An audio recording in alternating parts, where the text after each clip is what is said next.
Welcome back to another episode of Harmonious at Lunch, the show that fuels your business success. I'm Brandon Gano, your host and guide through the world of harmonious business growth.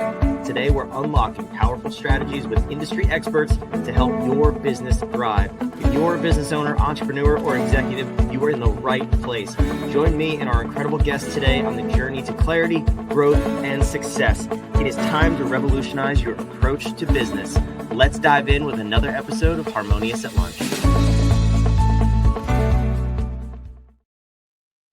Welcome back into some more bite-sized business advice. If you're watching, this is the first time I've ever had three people on the screen in three different windows, so I hope it doesn't look weird, but welcome back in. Today we're talking about growing steady cash flow and recurring revenue. Kind of seems obvious in business, but most businesses don't leverage this strategy. And of the ones that do, I'm sure a lot of them don't do it right. So we're going to hear from two people today who have learned a lot in their journey of entrepreneurship, and we'll see what we can learn from them. So we got Mike Schmidt, AJ Rivera. Guys, welcome to the show, and thank you for being here. Thanks for having us, Brandon. Yeah, super excited to be here. So we're unlocking steady cash flow. So right off the bat, right? That's business 101, right? Every business needs cash flow. Where did you guys stumble on this very topic and realize that it's important, but not just important, necessary for your success? Well, I think not having cash is a pretty big warning sign. I agree. All right, that was perfect. It's pretty important. Right here, then. That was all right, great. the end. Thanks everybody for watching. All right. Yeah, starting a business, I got my start 2003. AJ and I met in 2008, but 2003 I started a web and digital marketing. Well, it was just a web design company back then. Let's be real. Like, I was creating websites for local businesses, and it was just a kind of excuse to stay here in Tucson, Arizona. I was dating the girl who'd become my wife. I was playing in a band. All my friends were here, so I was like, well, the prospects for a web designer in 2003, you had to start your own company, basically, right? And so that's what I did. And at that time, just graduating college, my needs for cash were relatively small, right? Especially now that I look at the ones of present day. And so I was able to build a business that, was able to create enough cash coming in to service what I needed, but not really a lot more than that. And despite my lack of business knowledge, I continued to grow that company and kind of get bigger and bigger. And I was kind of living in this situation, which we refer to it now as like the feast-or-famine business cycle, right? It's periods of time where you have plenty of cash, projects are coming in, you're like high on life, everything's great, followed by periods of time where, because you were so busy delivering the work that you just sold, that you stopped marketing, stopped having stuff come in, and then cash dries up, right? And there's just periods of highs and lows that kind of go back and forth. And I think it's something a lot of businesses can relate to. And honestly, I just kind of assumed that that's the way business works. Like, congratulations, Mike, you have a business. Like, this is the way. Sometimes it's great, sometimes it sucks. So deal with it, right? And it wasn't until I kind of realized, well, actually, many successful businesses don't work that way. They have figured out how to create steady flows of revenue despite, what's happening in the world and what their attention is on. And it turns out there was a way for me to do it too. Yeah, I really think the idea of having cash flow in the business is super important, but the way that we were going about that for a long time was going out to the world and trying to find large upfront one-time projects, right? We thought that was the key to making sure there was constant cash coming through the door. But the result of that was that money came and went every single month, right? And like, we would start the month at zero or close to zero again. I handled the sales for our agency for a long time. And, my goal and what I was trying to achieve each month was to go find these big whales that I could sell, 10,000, 20,000, 50,000. We got to a point where we sold $100,000 website, but only to feel like, gosh, where am I going to find another one of those, right? Like, the real tipping point for us was when I sold a 6-figure website to a casino here in town, and Mike and I are high-fiving, and we're like, great, our cash flow issues are over. We're not going to be worried about making payroll or any expenses. We've got like money in the bank. And only to, have completed that project a few months later and then started feeling like that famine mode come on again, right? We're looking at the bank account. It's like, where did all that money go? And, we went to our bookkeeper and I was scratching our heads and said, what the heck just happened? We got more money in one time than we've ever gotten before. And it's only a few months later and it feels like we're right back to square one. And she ran a report for us that really changed our life and our view of our business forever. It was the top 20 customers for the last 5 years. And I was wholeheartedly expecting Casino del Sol to be number one on that list, but it was actually a local orthodontist who had been paying us $2,000 a month, but for the entire last 5 years, right? And so those were clients that we had built a website for, then moved into digital marketing services that paid on a more recurring basis. But we weren't really putting any emphasis on that, right? We were going after the websites, thinking that's where our money was coming from, when all along we should have been high-fiving those $2,000 contracts. And so once we saw that, it made it super simple for us to like refocus our attention and all of our strategy and all of our prospecting efforts on those clients, because guess what? Those ones were everywhere. There wasn't casinos that were going to give us 6 figures hanging out all over the place, but there was, the orthodontist, the plumber, the lawyer, all these other companies that were in that top 10 that were just willing to pay us smaller amounts of money for a longer period of time. So it took us about a year to build up our recurring revenue to the point where it was paying all of our expenses, all of our payroll, putting some money in our pocket. And that's when things changed forever, because, we could slow down. We could take time off. We didn't have to have these Hail Mary campaigns. We weren't having those sleepless nights. We could work on the things we wanted to work on our business instead of having to constantly try to go out there hunting for these big sales. And so that's the shift that we're talking about when we talk about most businesses get this wrong and go after the one-time projects versus an intense focus on recurring revenue, which is where stability really is. I love that. I love the analysis. And Mike, you brought up the term feast or famine. I'm so glad you said that. That's kind of what I was getting at, because I don't know what the percentage is of small business owners that fall into that trap. Another way to look at it is living paycheck to paycheck, just hoping you make enough to cover the bills every month. Yeah. I actually, as you were saying that, I had a mentor at one time very early on in my career, and he said one of his exercises was to calculate your break-even point to the day. So figure out how many days it took you every month to cover your monthly expenses. But even that mindset still puts you in that feast or famine, saying, okay, if it takes you 10 days to cover your expenses, the next 20 are, air quotes, profit. Right. But then every single month you're on that hamster wheel. And I love how you guys just made that shift of, okay, let's make sure that the credit cards are being billed for what we need on the first day of the month before we even walk into the office. That's just I love that mindset. So when you guys were going through this process, I know you said you had digital marketing services for the orthodontist. Did you have to create any new services, or did you just more heavily focus on services you already provided to get this recurring revenue? It was mostly services that we were already providing, but we were doing it in a more intentional way. So like I mentioned, 2003, it was a web design company, right? And so like the identity of that business was that we were a web design company first. And so every, say when all you have is a hammer, everything looks like a nail. So every client that walked across our, in our office was a website design client prospect. But was that really true? Like the truth was we were doing digital marketing services, but it oftentimes was after we would help them with a website. And it was like a little bit of a mindset shift to say, well, what are the things that we're doing that are recurring in nature, and how can we sell more of those things intentionally? Now, when we were making that shift, we had to be really careful because, we were used to getting big checks, right? And so we built the whole business around the cash flow of big checks coming in. And so if I go to you and say, hey, it's 20 grand, right? And I get a $20,000 check, that's awesome. But if I say to you, hey, no, it's $2,000 a month.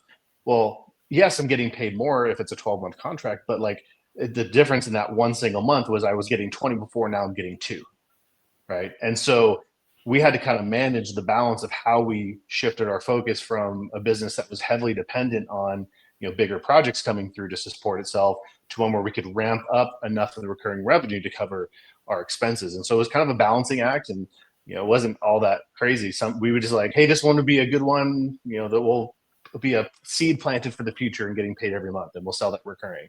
All right, this one we're going to sell as up front because we want the cash or need the cash right now. And so that was kind of a game we played, and it took about a year or so And we built more than 100 grand in monthly recurring revenue.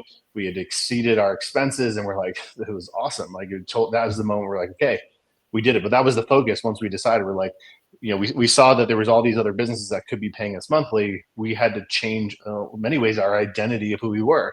We're no longer a web design company. We were now, a digital marketing company with the focus on helping our clients and customers create more customer activity, because that's what they wanted, right? So that was that identity shift that led to a change in behavior, right? That then over enough period of time actually got us to our goal. Yeah, I think that the second piece of that is, we went from being kind of like an order taker type company, right? Like we'd build a website for somebody, and then if they asked us for SEO, we'd say, sure, we could do that. If they asked us for help with pay-per-click, sure, we could do that. To a company that said, cool, like how do we go and suggest these items in a strategic way to people? And for all the people that were our existing clients that maybe were just doing one of our services, how do we get them to add a second service? How do we get them to add a third service? So we ultimately recreated our entire sales proposal process in a way that allowed us to more heavily focus on the recurring revenue services in a way that made clients want to buy more or all of them, right? And so we can get more wallet share from our clients. So that was a big piece of the strategy, is just taking clients that were paying us maybe $600 a month to $2,000 a month, because we were being more intentional with how we were going out there and suggesting to them that we could help them do these things and how it would actually help them.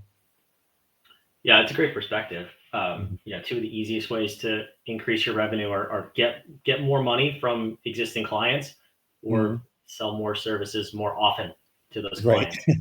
Because they already trust you, right? But I think a lot of entrepreneurs overlook that piece, and we try to create new revenue streams to sell to a different subset of customers, and you start to look like the jack of all trades and the master of none.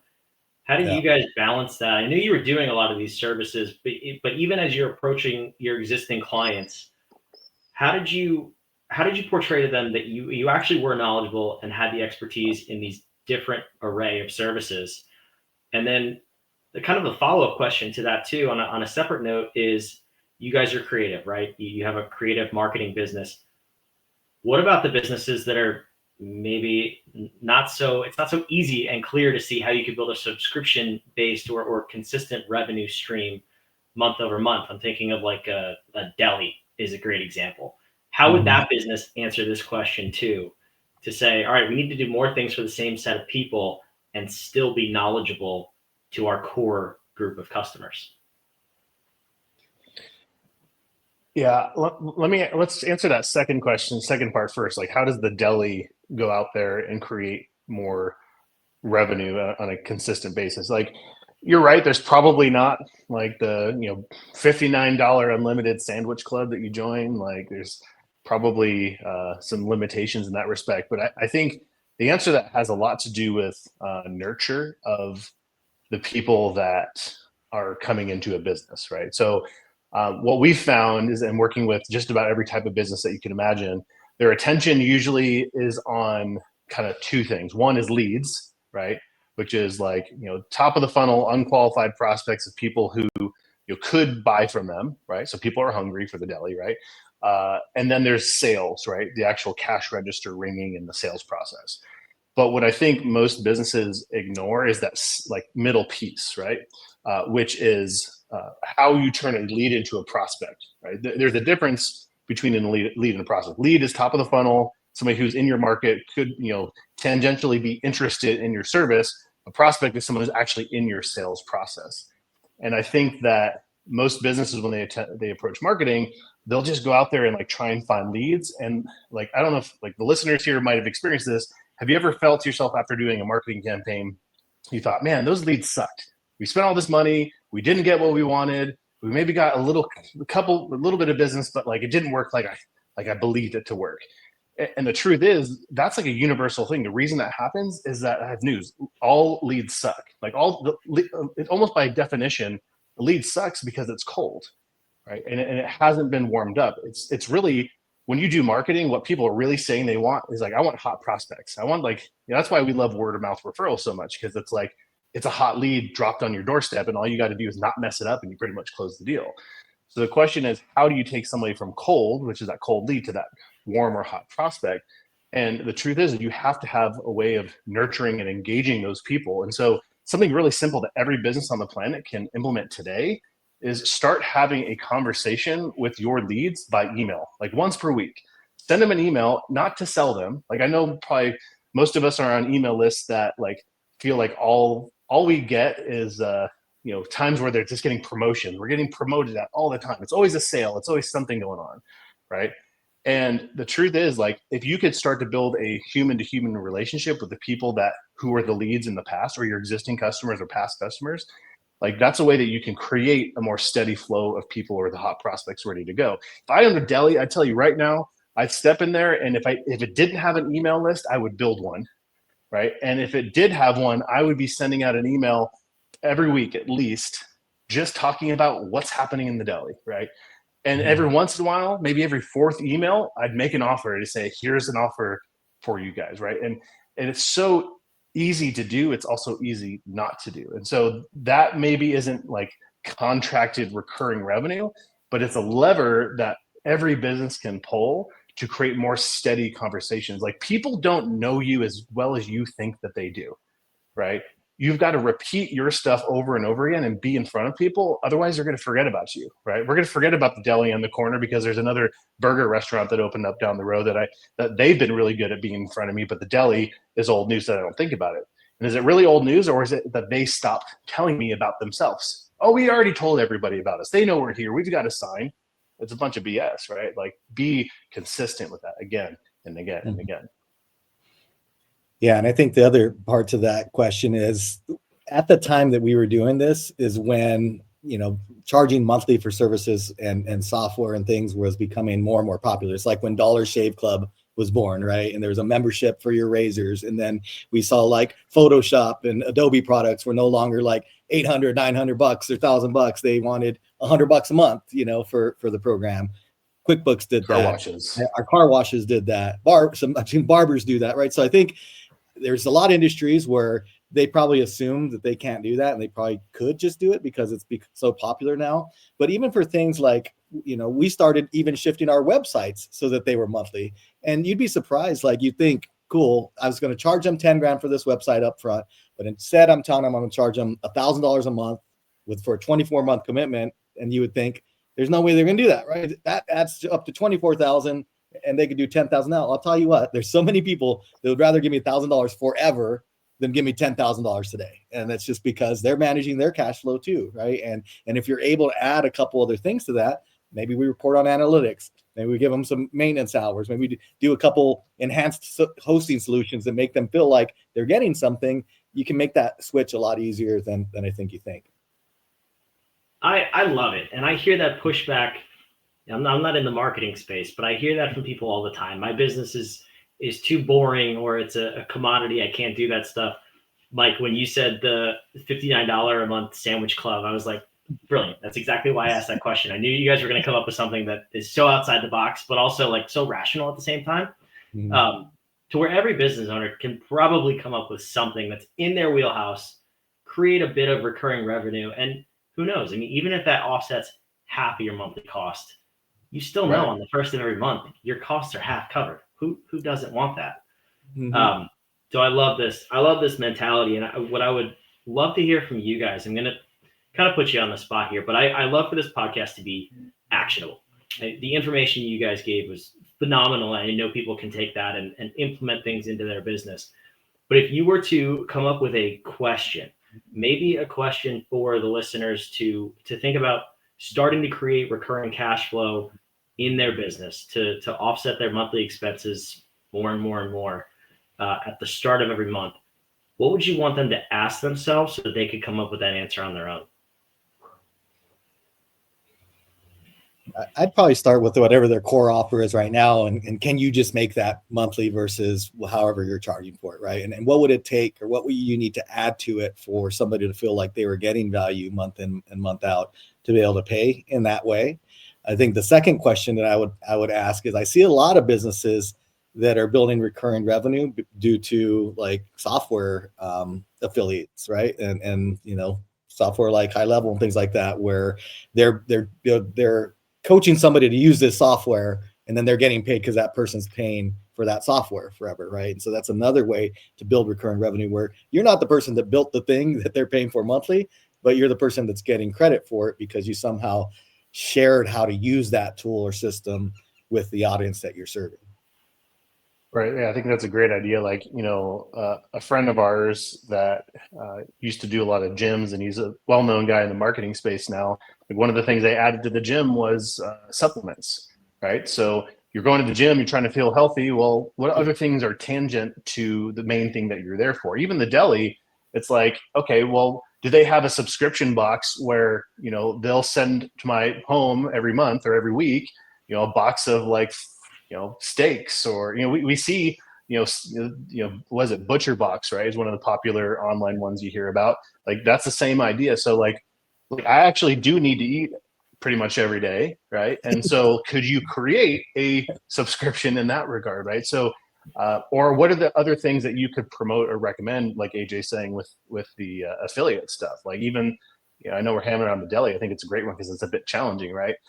It's like, what are the things that people that come to the deli need? And it's like, are there people, they need life insurance, and maybe you have a relationship with a life insurance guy that you refer your customers to the guy who sells life insurance, and you get a recurring, subscription. I don't even know if that's legal, right? A recurring affiliate payment for having directed people in that direction. Like, you have customers that other people want, and you can promote things to your customers that may not be your main line of business, and start building recurring revenue in that regard. So like, that's a easy question, I think, to ask too. I love everything you guys just said. I regret asking the question, honestly, because now I'm just hungry. I'm thinking about maybe different subscription boxes of meat products I can get. Well, it is Harmonious at lunch, right? So, I guess it is, right? It's in the name right there. So go to your local deli if you're listening to this at lunchtime. Go support them. Give them all these ideas, and they'll give you a commission for referring them, and make them listen to the show too. But Mike and AJ, you guys rock. This was an amazing episode. Where can the listeners reach out to you and learn more about what you guys got going on? Awesome. Yeah. If you head over to agencycoach.com/harmonious, we've got linked a couple things for you there. Also happy to always continue the conversation over on Instagram, Mr. Mike Schmidt, Mr. Mike Schmidt, over there. So come say hello. I love it. AJ, are you on Instagram too, or are we leaving it up to Mike?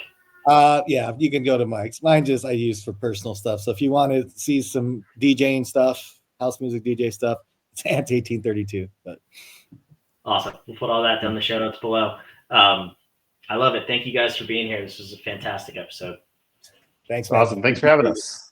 For you watching, listening, go get your lunch, go get a sandwich from a local deli. But then before you leave, make sure you subscribe. We want to have you back. Love putting these episodes out 5 days a week to help you build a more harmonious business and life. We'll see you tomorrow on Harmonious at Lunch.